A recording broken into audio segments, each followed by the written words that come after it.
Good morning class, welcome in your accountancy video. Accountancy के अंदर हम लोग हमारा कैश फ्लो चैप्टर कर रहे थे, जिसमें से अभी तक हम लोग हमारा सारा बेसिक सीख के आ चुके हैं। अब हम लोगों को हमारे क्वेश्चंस की प्रैक्टिस करनी थी, तो मैंने आपका बैक क्वेश्चन बुक का प्रैक्टिकल क्वेश्चन उठाया है। क्वेश्चन नंबर 43 आपका टीएस ग्रेवाल का क्लास। सबसे पहला स्टेप है हमारा क्वेश्चन को एनालाइज करना, तो हम लोग क्वेश्चन को एनालाइज करेंगे। उसके बाद हम लोग फॉर्मेट बनाएंगे और फिर हमारे अकाउंट्स प्रिपेयर करेंगे, जो अकाउंट्स हमें एडिशनल इन्फॉर्मेशन में बनाने के लिए कहा गया है। तो पहला स्टेप उठाती हूँ क्वेश्चन को एनालाइज करना। Following are the balance sheet of solar power limited as at 31 March 2014 and 13। 14 and 13 की मुझे सोलर पावर लिमिटेड कंपनी की बैलेंस शीट दे रखी है क्लास, जिसमें से मुझे शेयर कैपिटल दे रखा है, रिजर्व एंड सरप्लस है, लॉन्ग टर्म बोरिंग्स है, ट्रेड पेबल है, शॉर्ट टर्म प्रोविजन है और साथ में ही रिजर्व एंड सरप्लस का मुझे नोट नंबर है। मैं बार बार कहती हूँ कि नोट नंबर हमारे लिए बहुत इंपॉर्टेंट होता है। नीचे आ जाती हूँ, रिजर्व एंड सरप्लस में उन्होंने दे रखा है surplus balance in statement of profit and tangible और इंटेंजिबल एसेट्स दोनों में ही मुझे नोट नंबर दे रखा है क्लास। नीचे आती हूँ, टेंजिबल के लिए उसने मुझे मशीनरी की वैल्यू दे रखी है और एक्यूमुलेटेड डेप्रिसिएशन। अगर एक्यूमुलेटेड डेप्रिसिएशन की वैल्यू, इट मींस मेरा एक्यूमुलेटेड डेप्रिसिएशन का अकाउंट मेंटेन होगा। जो कंपनी है वो एक्यूमुलेटेड डेप्रिसिएशन का अकाउंट मेंटेन कर रही है। आगे करंट एसेट्स में करंट इन्वेस्टमेंट दे रखी है, इन्वेंट्रीज एंड ट्रेड रिसीवेबल है। Cash in cash equivalent class. Cash in cash equivalent क्या होता है अभी बताऊंगी, लेकिन जब मैंने स्टार्टिंग में बेसिक समझाया था तब मैंने ये कहा था कि जो हमारी करंट एसेट्स होती हैं वो कैश इन कैश इक्विवेलेंट के अंदर ही आती हैं। यानी कि जहां पे हम लोग कैश इन कैश इक्विवेलेंट की ओपनिंग वैल्यू लिखेंगे, उसी में ही हम लोग हमारा करंट इन्वेस्टमेंट की वैल्यू को ऐड कर देंगे और इधर से जहां पे क्लोजिंग लिखेंगे वहां पे करंट इन्वेस्टमेंट की क्लोजिंग अकाउंट को हम इसमें ऐड कर देंगे। किस तरीके से करेंगे वो मैं भी सिखाऊंगी। नीचे हम लोगों ने इनटेंजिबल एसेट्स में जो हमें नोट नंबर 3 था उसमें हमें गुडविल दे रखी थी, जो कि गुडविल हमारी 2,24,000 से 80 यानी कि क्या हो गई, कम हो गई हमारी। और जब गुडविल कम होती है तो वो क्या होता है, एमोटाइज्ड होती है। वो कहाँ जाती है, ऑपरेटिंग एक्टिविटी में जाती है। ठीक है। एडिशनल इन्फॉर्मेशन में during the year a piece of machinery थी 48,000 की, जिसके ऊपर एक्यूमुलेटेड डेप्रिसिएशन लग गया क्लास 32,000 का और उसे बेच दिया हमने 12,000 की। सबसे पहले मैं अपने एक समरी रेडी कर लेती हूँ। क्या कॉस्ट थी मेरी 48,000 की मशीनरी की, डेप्रिसिएशन लगा 32,000, यानी कि मेरी बुक वैल्यू कितनी बच गई, 16,000। और 16,000 की चीज जब मैंने 12,000 में बेची तो मुझे नुकसान कितने का हो गया क्लास, 4,000 का मुझे नुकसान हो गया। चलो भाई ठीक है। अब सबसे पहला काम क्वेश्चन पढ़ने के बाद आपका ये होना चाहिए कि अपना फॉर्मेट रेडी करो और अपने अकाउंट्स मेंटेन करो। तो फॉर्मेट रेडी करने का दोबारा तरीका बता देती हूँ। First, cash flow from operating activity, net profit before tax and extra ordinary items, bracket में वर्किंग नोट, ऐड कर दूंगी non operating / non cash expenses, थोड़ी सी जगह छोड़ूंगी, लेस कर दूंगी नॉन ऑपरेटिंग इनकम, थोड़ी सी जगह छोड़ूंगी, आंसर आएगा operating profit before working capital changes. उसके नीचे ऐड करूंगी increase in current liability, decrease in current assets, 2-4 line छोड़ के लेस कर दूंगी। मैं मेरे एसेट्स बढ़े हैं, 2-4 लाइन छोड़ के लेस कर दूंगी। अगर टैक्स पेड दे रखा होगा तो मुझे आफ्टर दैट मेरा आंसर आएगा जिसका नाम ए होगा। वो कैश फ्लो होगा या कैश यूज होगा वो हम लोग क्वेश्चन करेंगे तब पता चलेगा। आफ्टर दैट सेकंड नंबर डाल के cash flow from investing activity, 2-4 लाइनें छोड़ के बी डाल दूंगी मैं। जो आंसर आएगा नेगेटिव तो यूज्ड इन, पॉजिटिव तो फ्लो। थर्ड में cash flow from financing activity, 2-4 लाइनें छोड़ के मैं मेरा सी डाल दूंगी, ताकि आंसर जो आएगा वो यहाँ पे लिखूंगी कैश फ्लो या कैश यूज्ड है। उसके बाद नेट डैश डाल के इन कैश एंड कैश इक्विवेलेंट, जिसमें हम लोग ए बी सी तीनों को ऐड करेंगे। ये फॉर्मेट मैंने पिछली वीडियो में आपको बहुत अच्छे से समझा रखा है, पिछली वीडियो जाके देखिए, उसमें फॉर्मेट देखिए, आपको प्रॉपर फॉर्मेट दिख जाएगा क्लास। आगे ऐड क्या करते हैं, cash and cash equivalent at beginning. अब देखो ये मैं हाथ की हाथ आपको डलवा देती हूँ अकाउंट बनवाने से पहले। क्या cash and cash equivalent at beginning, मैंने अभी कहा था कि जो आप लोगों का ओपनिंग होता है कैश एंड कैश इक्विवेलेंट का, उसमें हम लोग करंट इन्वेस्टमेंट को प्लस करते हैं, उसी तरीके से क्लोजिंग को भी प्लस करते हैं। तो 7,50,000 में मैं 3 लाख प्लस कर दूंगी क्लास, और इधर 6,40,000 में 4,80,000। तो देखिए 7,50,000 में 3 लाख प्लस करा, ओपनिंग की वैल्यू आ गई 10,50,000 और क्लोजिंग में 6,40,000 को मैंने प्लस कर दिया 4,80,000। ये मेरी करंट इन्वेस्टमेंट की वैल्यूज थी, तो मेरी वैल्यू आ गई 11,20,000। सो क्लास ये मेथड, ये जो स्टेप है ये आप पहले ही डाल देना ताकि बाद में आप इस चीज को भूल ना जाओ। अब मैं सबसे पहले मेरे अकाउंट मेंटेन करती हूँ। अकाउंट मेंटेन करने के लिए क्लास देखो मुझे क्या चाहिए जिसमें दिमाग नहीं लगेगा। सबसे पहला काम brought down, carried down, brought down और कैरेट डाउन दोनों का। मशीनरी अकाउंट का यहाँ पे देखो मशीन की वैल्यू कितनी दे रखी है क्लास, 20 लाख और 25,40,000। तो ब्रॉड डाउन में 20 लाख आ गया और कैरेट डाउन में 25,40,000 आ गया। एक्यूमुलेटेड डेप्रिसिएशन में 3 लाख और 4 लाख, तो ब्रॉड डाउन हो गया 3 लाख, कैरी डाउन हो गया मेरा 4 लाख। अब मैं बात करती हूँ, देखो हमने नीचे पढ़ा था कि हमारी जो मशीनरी है उसके ऊपर एक्यूमुलेटेड डेप्रिसिएशन लग रहा था 32,000 का, तो यहाँ डाल दीजिए by provision for depreciation 32,000। Confuse होने की बात नहीं है, accumulated depreciation provision for depreciation दोनों का मतलब एक ही होता है। दूसरी चीज, हमने बेची 12,000 की, तो जब बेचते हैं तो क्या डालते हैं, बाय बैंक अकाउंट, सेल कितने की कर दी, 12,000 की। और तीसरी एंट्री हमें लॉस हो गया, लॉस कहाँ आता है, credit side, by statement of P&L loss करके डाल दूंगी 4,000। सारी एंट्रीज डाल दी। जो हमारा एक्यूमुलेटेड डेप्रिसिएशन होता है, ये मैंने बहुत अच्छे से लास्ट वीडियो में समझाया था कि इसको हम लोग नीचे प्रोविजन फॉर डेप्रिसिएशन कहो या एक्यूमुलेटेड डेप्रिसिएशन कहो, नीचे इसकी हम क्रॉस पोस्टिंग कर देते हैं 32,000 की, और जहां से आ रहा है, जिस अकाउंट से आ रहा है उस अकाउंट का नाम आ जाता है, तो टू मशीनरी अकाउंट 32,000, इसको मैंने नीचे डाल दिया।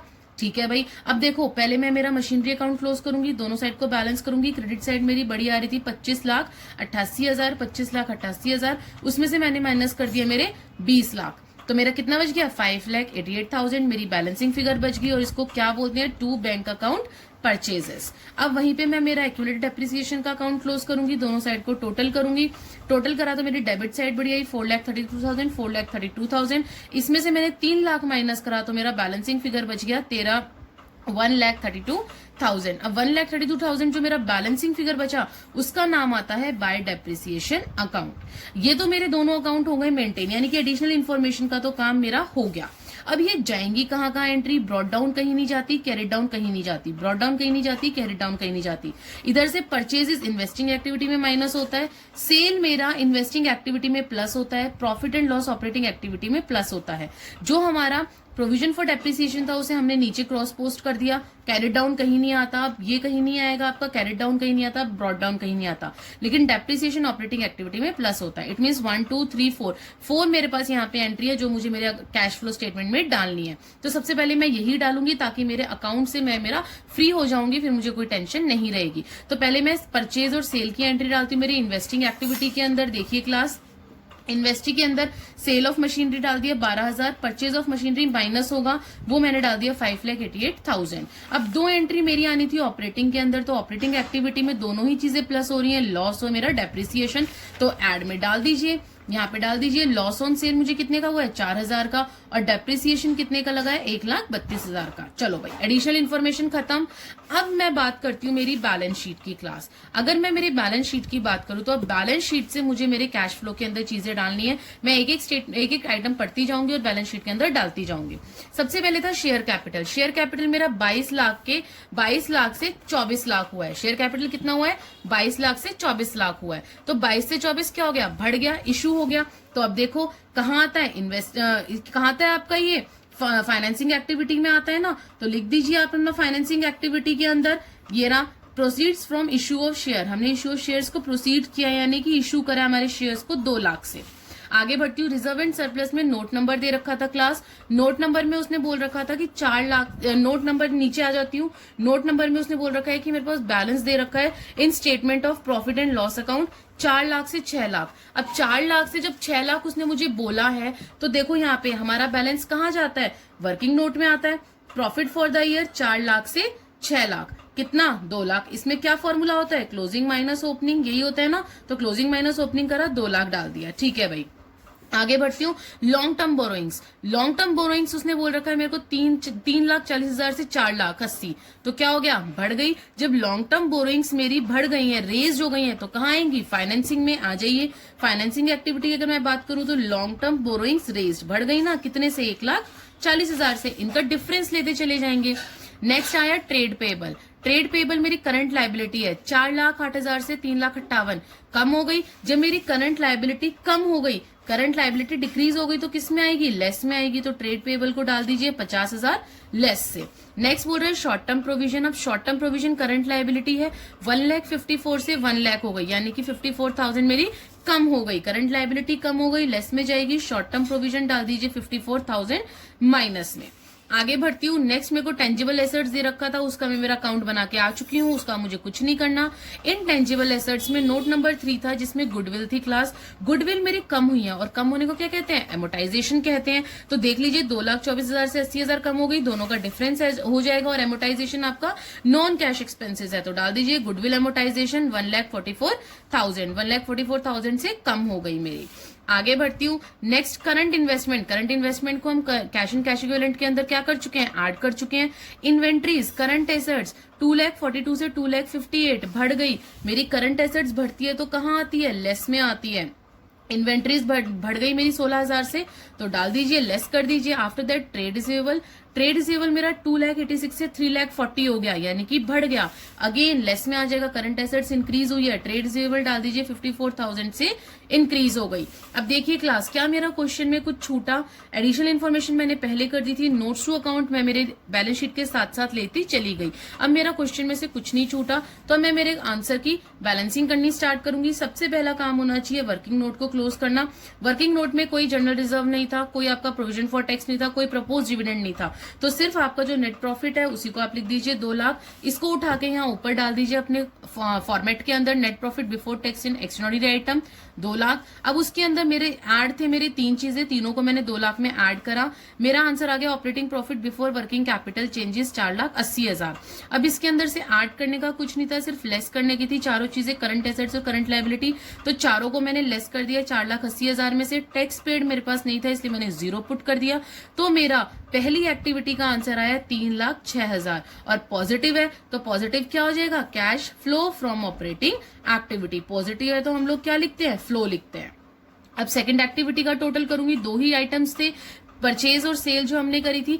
5,88,000 नेगेटिव था, 12,000 पॉजिटिव था, तो दोनों को करा। मेरा आंसर आ गया 5,76,000 जो कि नेगेटिव आया है। और नेगेटिव के लिए हम लोग क्या लिखते हैं, used, cash used in investing activity. अब मैं थर्ड एक्टिविटी पे आती हूँ। थर्ड एक्टिविटी में मेरे पास 2 आइटम्स थे, 2 लाख 1,40,000 इशू ऑफ शेयर करा था और लॉन्ग टर्म बोरोइंग रेज करे थे। टोटल करा 3,40,000 हो गया। 3,40,000 पॉजिटिव आ रहा है तो नाम आ जाएगा cash flow from financing activity, flow आ गया। अब देखो नेट इंक्रीज या डिक्रीज मुझे नहीं पता क्या होगा, net dash in cash and cash equivalent, A B C तीनों को ऐड करूंगी। ये माइनस का था तो ये माइनस हो जाएगा, ए और सी को ऐड करा, बी को माइनस कर दिया, मेरा आंसर आया 70,000। अब देखो 70,000 पॉजिटिव है तो मैंने यहाँ इंक्रीज लिख दिया, अगर ये नेगेटिव आता तो मैं यहाँ डिक्रीज लिख देती। अब देखो क्लास, ये एक तरह से आपका आंसर भी होता है जो आपके क्वेश्चन के अंदर गिवन होता है। 70,000 के अंदर अगर 10,50,000 ऐड करूंगी मैं तो मेरा आएगा 11,20,000, और यही आना चाहिए। अगर आपका ये आंसर करेक्ट आ रहा है तो इट मीन्स आपका कैश फ्लो स्टेटमेंट बिल्कुल सही मेंटेन हुआ है। आई होप कि ये क्वेश्चन आपको समझ आया होगा। आपके टीएस ग्रेवाल का क्वेश्चन नंबर 43 था। अब हम लोग हमारा नेक्स्ट क्वेश्चन उठाते हैं। यस क्लास, नेक्स्ट क्वेश्चन है क्वेश्चन नंबर 45 आपकी टीएस ग्रेवाल का। अगेन सेम चीज बोलूंगी, सबसे पहला स्टेप होना चाहिए क्वेश्चन को एनालाइज करना, एनालाइज करके फॉर्मेट मेंटेन करना, और फॉर्मेट मेंटेन करने के बाद सबसे पहला काम है आपका अकाउंट्स को बनाना, अगर हमें एडिशनल इन्फॉर्मेशन में उसने अकाउंट प्रिपेयर करने के लिए दिया है तो।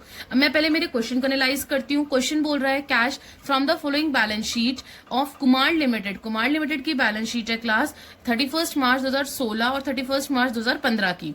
प्रिपेयर कैश फ्लो स्टेटमेंट, ठीक है। मुझे शेयर कैपिटल में सबसे पहले दे रखा है working note number 1, sorry note number 1 दे रखा है। नोट नंबर 1 के अंदर मुझे इक्विटी शेयर कैपिटल अलग दे रखे हैं, प्रेफरेंस शेयर कैपिटल अलग दे रखे हैं, ठीक है।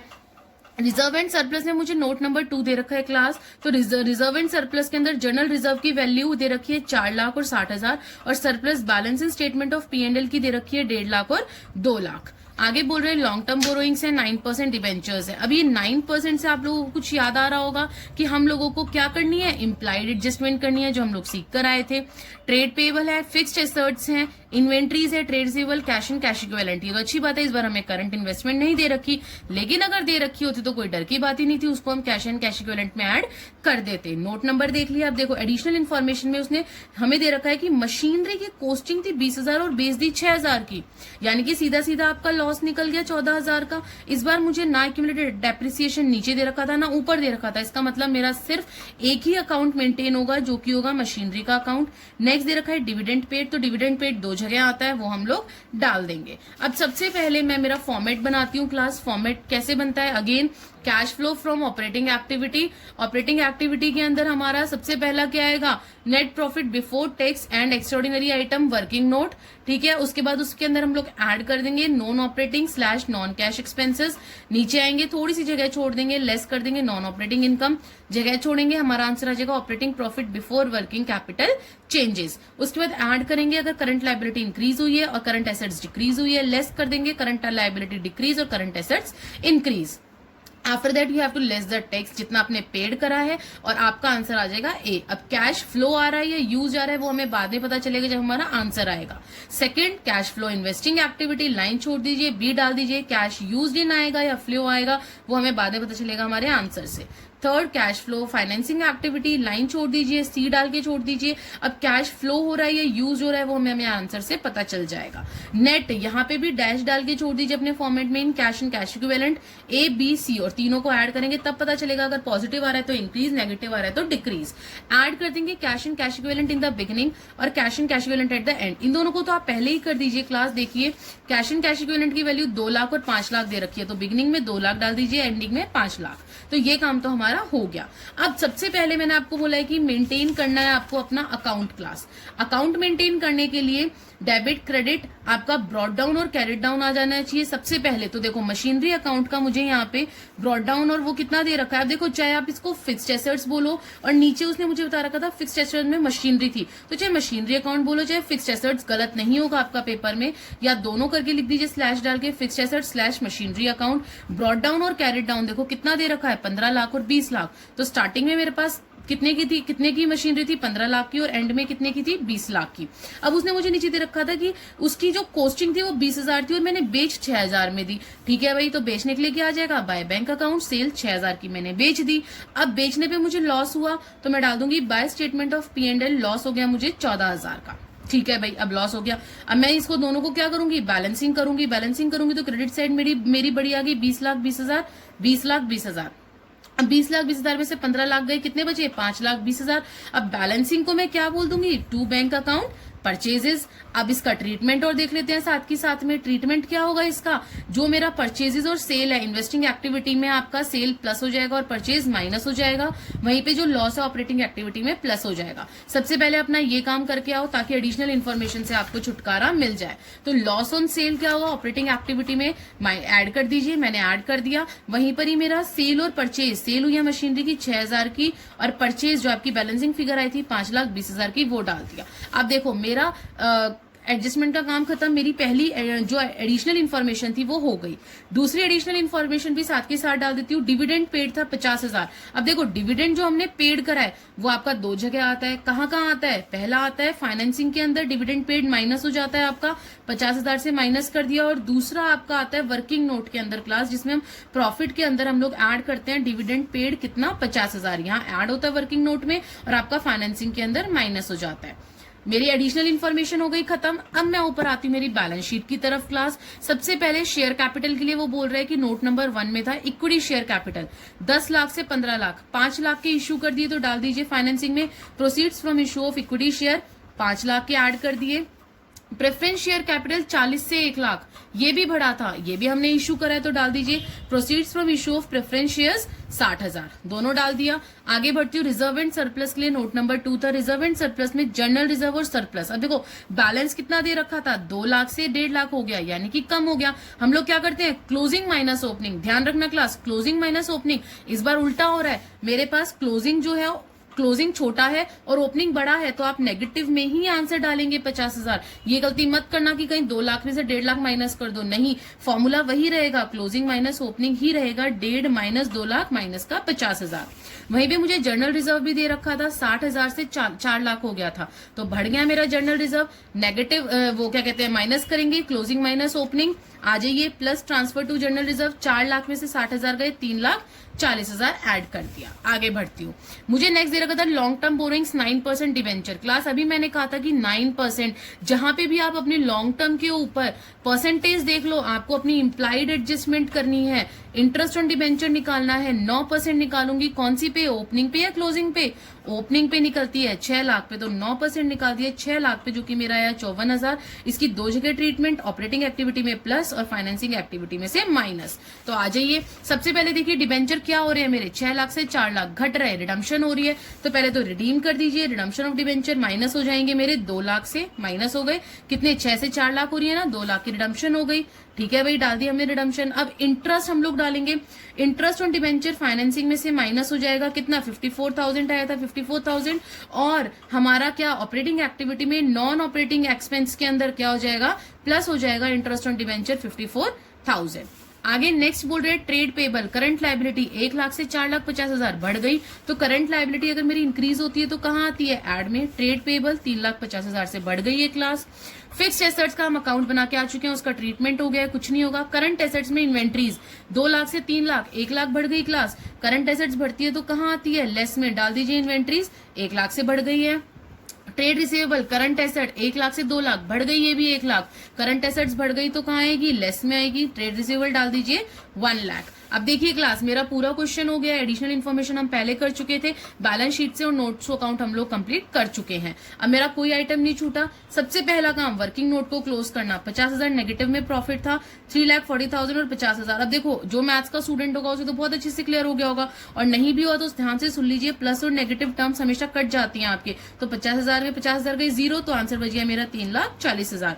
3,40,000 को मैंने ऊपर डाल दिया मेरे अपने net profit before tax and extraordinary item में। इसमें मैंने मेरे ऐड कर दिए नॉन ऑपरेटिंग एक्सपेंसेस 14,000, 54,000।